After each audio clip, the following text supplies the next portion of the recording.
Carlos Luna es director de la Escuela de Estudios Políticos de la Universidad Central de Venezuela. Nos acompaña una vez más acá en Brújula Internacional, pero esta vez para tocar el tema de la presencia del tópico venezolano en los distintos organismos internacionales y los distintos comités subsidiarios de los organismos internacionales. Ya no solamente es la Organización de Estados Americanos, no solamente es el Mercosur, ahora es la Organización de Naciones Unidas dentro del Consejo de Seguridad, inclusive la Liga Árabe ha hablado sobre Venezuela. Se está universalizando el conflicto, se está hablando de Venezuela en los distintos espacios de la diplomacia mundial. ¿Qué está pasando? ¿Por qué es tan generalizado el tema venezolano y por qué es tocado dentro del seno del Consejo de Seguridad, que habla de evitar guerras, que habla de conflictos bélicos, pero que habla de cualquier conflicto que pueda amenazar la paz y la seguridad mundial? Mira, Halim, primero que nada, muchas gracias por la invitación nuevamente a esta que siento mi casa, Brújula Internacional. Bienvenido, es tu casa. Bueno, y una felicitación, un saludo muy grande a la distancia para el embajador Julio César Pineda por su nombramiento y que lo hago extensivo contigo. Gracias. Bueno, en primer lugar, es muy importante lo que está pasando en Venezuela a nivel de lo que es la política internacional, por una razón en particular.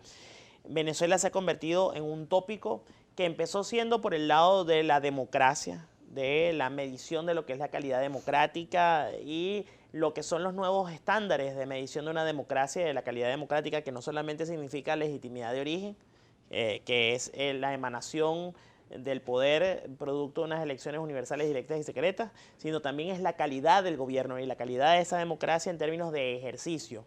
Y cómo un gobierno se puede separar paulatinamente de lo que es esa calidad democrática y de lo que es esa legitimidad de ejercicio, que es lo que está pasando en Venezuela, no desde este año, sino desde ya ha venido siendo denunciado desde 2015 y más aún con la llegada de la Asamblea Nacional en 2016.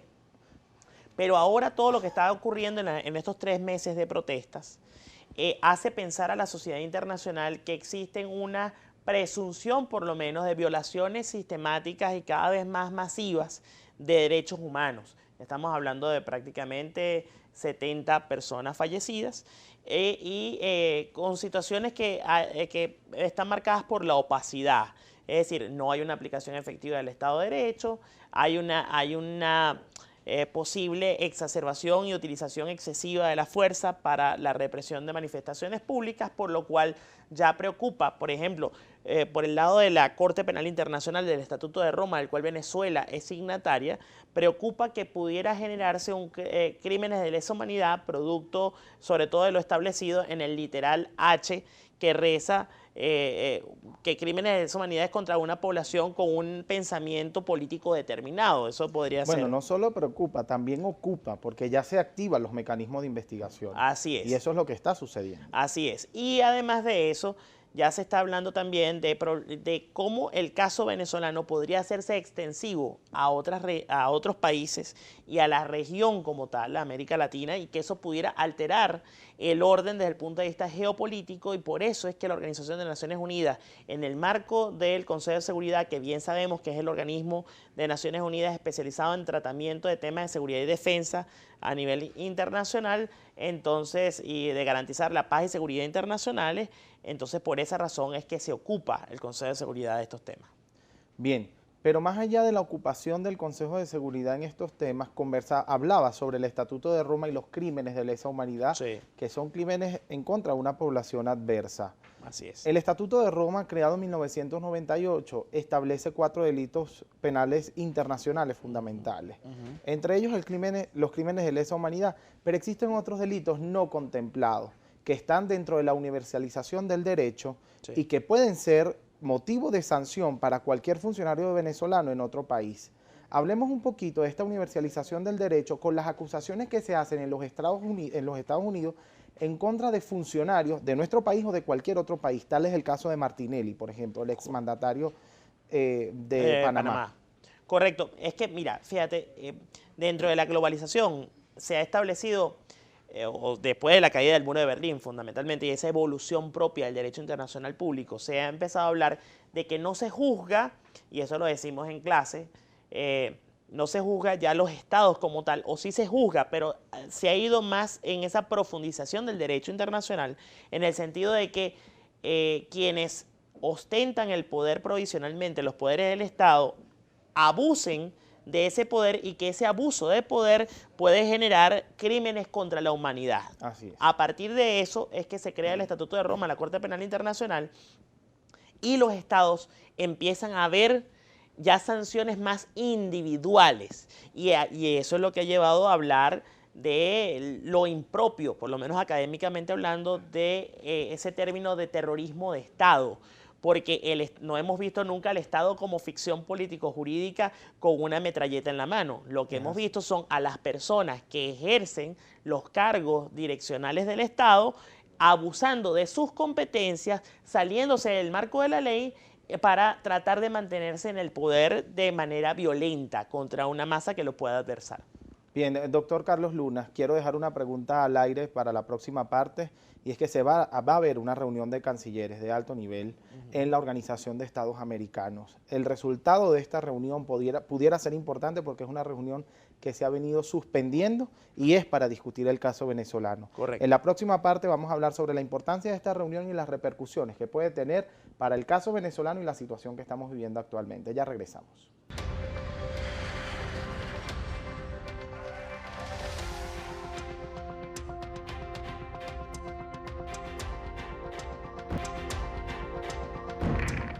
La Organización de Estados Americanos ha cubierto las páginas de noticias a nivel internacional.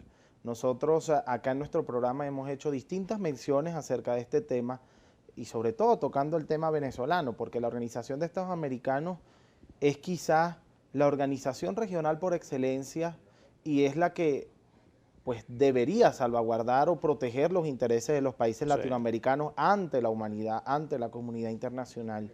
Sin duda alguna, el rol de los Estados Unidos dentro de este organismo internacional es un rol de líder, porque es el único representante de América, del continente, dentro del Consejo de Seguridad como miembro permanente y quizás ejerce algún tipo de liderazgo. Pero la ruptura diplomática entre Venezuela y los Estados Unidos y los constantes impases entre ambos países ha hecho que cada vez estemos más lejos de lo que es los Estados Unidos, los países aliados con los Estados Unidos, y sobre todo el bienestar dentro de los organismos internacionales.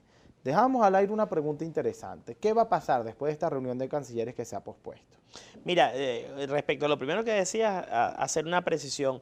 Hay una diferencia que es lo que limita el accionar de Estados Unidos dentro de la OEA, que no lo tiene así en la ONU, que es que a diferencia de la ONU, la OEA no tiene un órgano restringido y lo que tiene que ver con el derecho a veto. Eso le da un posicionamiento especialísimo a Estados Unidos en el marco de la ONU y no así de la OEA, porque la OEA las decisiones se procuran tomar por consenso y además de eso tiene tres grandes valores y tres grandes pilares. Si que los son tuviera, la soberanía, sin duda alguna Estados Unidos estuviera. por supuesto, que sería la autodeterminación de los pueblos, la no intervención y el respeto a la soberanía. Esos tres principios hay que tenerlos siempre en cuenta. Pero además de eso, creo que la región ha cambiado muchísimo a la luz de lo que es el Pacto de Bogotá y a la luz de lo que ha sido el cambio de la historia interamericana de 1948 para acá. Que es, por ejemplo, ya pareciera que las potencias tradicionales, no solamente estoy hablando de Estados Unidos, sino que estoy hablando de Brasil, estoy hablando de Colombia, estoy hablando de Perú, estoy hablando de la misma México con todo su criterio de neutralidad y la misma Canadá, han perdido fuerza en cuanto a la capacidad de cohesión alrededor de sí y ya no es la misma inserción y capacidad de movilización de voluntades alrededor de ellos. Y otra cosa que es muy importante es el peso específico que el CARICOM y que las islas del Caribe están teniendo en función de determinar una determinada conducta tanto en el Consejo Permanente como ahora en la reunión de cancilleres. Toda esta introducción para hablar de por qué se suspendió la reunión anterior y por qué va a ser retomada esta semana, antes el 19, antes del comienzo de la Asamblea General, y eso tiene que ver con una cuestión específica. Las Islas del Caribe sienten, en primer lugar, una amenaza en el hecho de que pueda haber una posibilidad de sanción o una posibilidad de transición en Venezuela, habida cuenta de los acuerdos petroleros energéticos que existen con Venezuela, con el gobierno actual. Y además de eso, creo que hay que tomar en cuenta de cómo ha evolucionado la sociedad interamericana y la sociedad internacional respecto de un tema de la política internacional fundamental, que son las redes de crimen global organizado. Cómo esos países pequeños de desarrollo relativo o de bajo nivel de desarrollo político, institucional y económico, en muchas cosas son paraísos para las redes de crimen organizado y para gobiernos que puede ser que tengan un cierto déficit democrático. Entonces también hay un temor de que si pasa una transformación en Venezuela y hay una aplicabilidad efectiva de todo lo que es el ordenamiento interamericano, cuando veas las barbas de tu vecino arder por las tuyas en remojo, entonces puede haber un efecto cascada, un efecto dominó dentro de todo ese proceso geopolíticamente hablando que primero empezaría por Venezuela, pero ¿qué hay más allá de Venezuela? Y entonces diríamos que Venezuela es como la punta del iceberg de todo este problema. Pierden fuerza gobiernos como el de Bolivia, el de Ecuador, y sin duda alguna la revolución del siglo XXI tambalea ante una nueva geopolítica latinoamericana. Así es. Nosotros tenemos que hacer mención a la historia de la OEA en el caso venezolano, a la historia contemporánea de la OEA en el caso venezolano. En reiteradas ocasiones se ha hablado de la activación de la Carta Democrática, pero también en reiteradas ocasiones se ha interpelado a la Organización de Estados Americanos porque no se activa de una vez por todas la Carta Democrática. Esto siempre depende de, por supuesto, el desconocimiento de la población respecto a los procesos que deben cumplirse dentro de la Organización de Estados Americanos para activar un recurso como la Carta Democrática, que ha sido la lucha que ha emprendido el secretario general Almagro, que además es uruguayo, que además fue canciller en la época de Mujica, defendido por izquierdas. Y acompañado como canciller de Nicolás Maduro, hoy presidente de Venezuela. Así es, así es. Y que tiene el respeto de la comunidad internacional y de toda América. Digo toda América porque es todo el continente.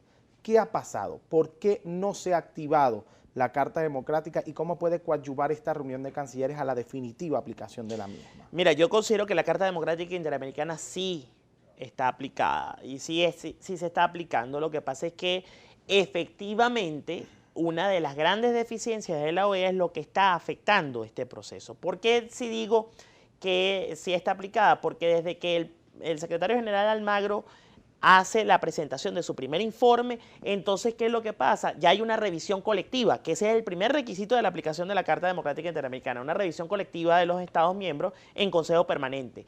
Ahora, lo que no se ha aplicado efectivamente es el artículo 20, el artículo 21, que es lo que estamos esperando que se aplique. El artículo 20, los mecanismos de solución pacífica y controversia, y yo considero que una de las cosas que puede salir de esta reunión de cancilleres es la conformación de un grupo de amigos donde se aplique los mecanismos pacíficos de solución de controversia como aplicación efectiva del artículo 20. El artículo 21 es algo más radical, pero secuencial, que es la posibilidad de la no restitución del orden democrático después de agotado esos canales diplomáticos, y entonces se procedería a la suspensión del país. Muchísimas gracias, doctor Carlos Luna. Nosotros tenemos que despedir este bloque, pero quiero comprometerlo con una pregunta a la cual va a responder sí o no. ¿Es el diálogo la salida a este tipo de conflictos? El diálogo siempre y cuando haya confianza y siempre y cuando haya cumplimiento de las partes de las reglas de juego. Muchísimas gracias al doctor Carlos Luna, director de la Escuela de Estudios Políticos de la Universidad Central de Venezuela. Los invitamos a seguirnos en nuestras redes sociales, @brújulainterpisogb, @jcpinedap la cuenta, el embajador Julio César Pineda, y mi cuenta personal, @jalimnaim. Es importante conocer sus sugerencias y apreciaciones sobre nuestro programa. En la próxima parte conversaremos con Bernardo Ramos y Solimar Moreno. Ellos son miembros de la delegación MUNUCBA de la Universidad Central de Venezuela. Brújula Internacional siempre apostando a la academia y a la preparación de los estudiantes. Ya regresamos.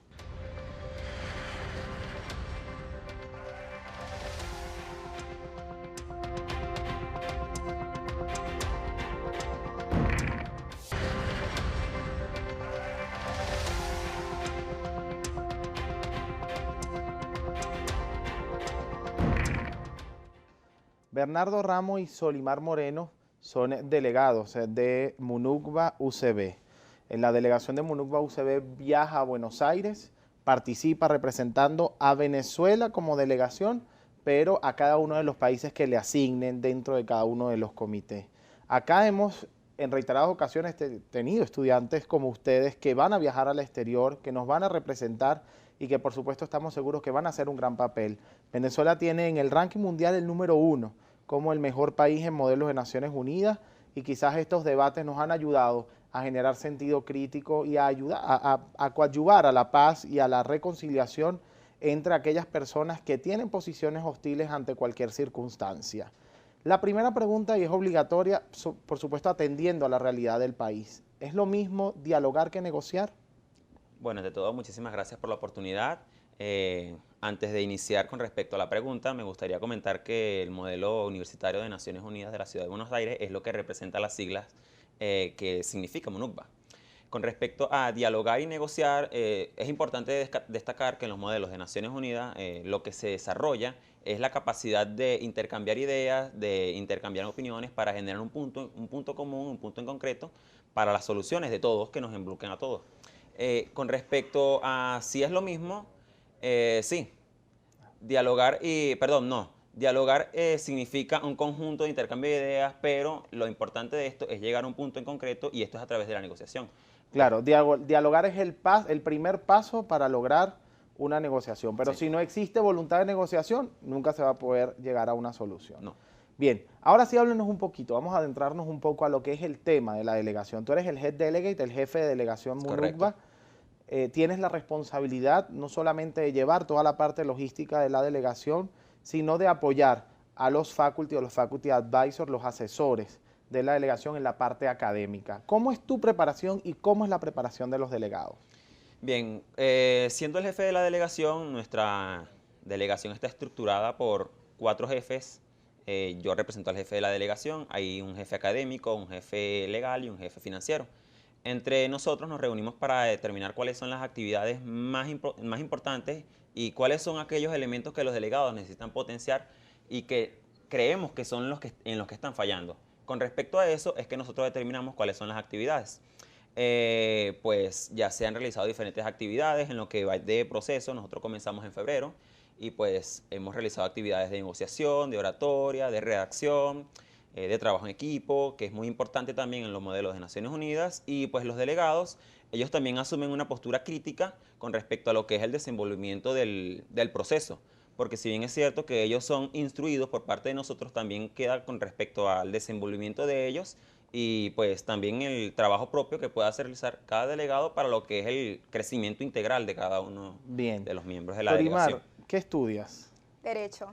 4º año de Derecho. ¿Y ya conoces tu comité para Buenos Aires o todavía no lo conoces? Estamos en espera en estos momentos, al igual que el resto de los delegados, que la jefatura decida como tal el país. Actualmente también en MUNUCBA como tal, que es el modelo allá en Argentina, no se han asignado países al resto de los delegados. Entonces estamos en espera. Esperemos que nos toque un país interesante, al menos controversial. Aunque el país no hace al delegado, sin duda alguna. El delegado hace al país. Completamente. Bien. ¿Qué otras carreras forman parte de la delegación de MUNUCBA? No solamente son abogados. Para nada, completamente. La delegación tiene diversidad en cuanto a carreras, porque eso es lo que se busca. De hecho, lo comenté en una entrevista pasada, lo que la delegación procura realmente es tener delegados que se puedan nutrir de diferentes áreas. Tenemos delegados que estudian nutrición, delegados que estudian medicina, delegados que estudian estudios internacionales, tenemos un delegado que estudia biología. Y entonces tenemos como que esa diversidad que nos beneficia a todos para enriquecernos como que mutuamente en todo este proceso de formación. ¿Cuándo estiman viajar? Mira, estamos estimando viajar desde el 26 de agosto porque ANUAR ofrece talleres. Para nosotros sería perfecto asumir estos talleres y poder formarnos junto con ellos. El 26 de agosto porque las sesiones se van a realizar el 29, 30 y 1 de septiembre. ¿Va a ser tu primera experiencia internacional? Va a ser mi primera experiencia. Estoy sumamente orgullosa de estar en MUNUCBA y bueno, gracias a ustedes por esta oportunidad que nos están ofreciendo. Por experiencia te digo que va a ser la mejor experiencia de tu vida. La mejor, así lo creo. Una pregunta interesante. ¿Cuántos países asisten a la convocatoria de ANUAR para el modelo de Naciones Unidas? También depende con respecto a ello la disponibilidad que tenga el país o la de universidad para asistir. El año pasado contamos con estudiantes de Paraguay, con estudiantes de Colombia y con estudiantes de México también. Sin embargo, pienso que la mayor cantidad de delegados son de Buenos Aires porque pues claramente es el país anfitrión. Y pues allí fueron estudiantes de la Universidad de La Plata, Universidad de Buenos Aires, también muy común dentro de los comités. Entonces, básicamente eso, más allá también de la participación de nosotros como venezolanos. Y tú con más experiencia, ¿nos puedes hablar un poco de la trayectoria de MUNUCBA UCB? ¿Cómo han sido las premiaciones? ¿Cómo se han comportado a nivel internacional representándonos como país. Claro, esta delegación comenzó con una iniciativa de una de nuestras delegadas.